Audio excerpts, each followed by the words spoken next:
mga itlog. Kasama ko naman ang mga itlogan. Oh. Ngayon ay, saan kami pupunta? Gandang araw. Ngayon nga ay maagang tapos ang biyahe ng aking mga itlogan. At dahil dyan, hihiramin ko muna ang kanilang spare time. Lalabas kami sandali, kukunin namin yung mga pinamiling materialis ni Papa B. Ipipick up lang namin kasi masyadong madami, hindi magkakasya sa kanyang motor. Kaya ito dadalhin namin, i-deliver pala ito sa MOA. Pero kukunin lang muna namin at bukas na isasabay. Gaya nga ng sinabi ko, dapat mabilisan pala itong lakad namin. Kaya lang sabi nitong aking isang driver wala na daw siyang bigas, so kailangan niya ng bigas. Ako, masunurin, kaya tara, dadiretso na tayo ng grocery. Pagbigyan ng hilig nang hindi magligalig, chas. At ito na nga, tuwang-tuwa pa nga siya nang nakalabas. At isa pa, may bonus pa, may madadaanan pala kaming palaruan bago umakyat ng grocery. Kaya ayan, nagpapalit na muna ako ng token para naman makasakay siya sa mga rides na to. Tuwang-tuwa siya talaga, makikita mo sa itsura niya, tuwang-tuwa siya.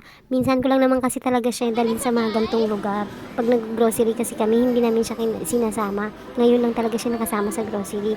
At sumakto pa, nalalaanan talagang bukas tong palaruan na to.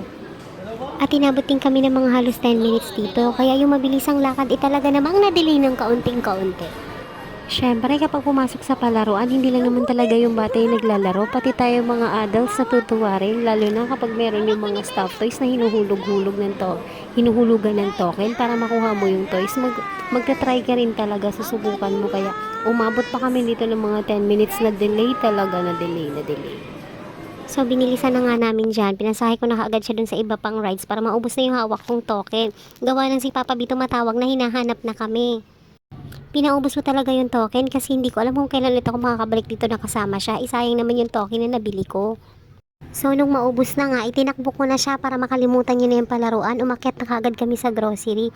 At talaga namang effective naman yung ginawa ko at hindi naman siya nag-iiyak. Pero, bago nga makapasok ng grocery, meron pang kumakantang banda dito sa bandang labas.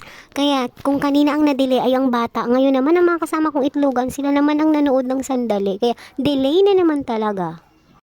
Kaya maya-maya pa, tinawag ko na rin sila dahil tumatawag na nga si Papa B, nakadalawang tawag na siya. Kaya sabi ko, didiretso na tayo agad sa bigasan, pagkatapos nun, uuwi na tayo. At itong si ate nga, habang nagmamadali kami, tinawag kami rito para mag-free taste ng kanyang ini-endorse na product. At dahil hindi naman tayo snabera, kaya for the go, laman tiyan din yan, chas.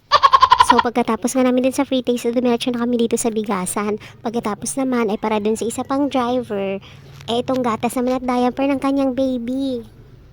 Nag-aasaran pa nga sila na yung gatas daw hindi para kay baby kundi para mismo dun kay driver. Gatas.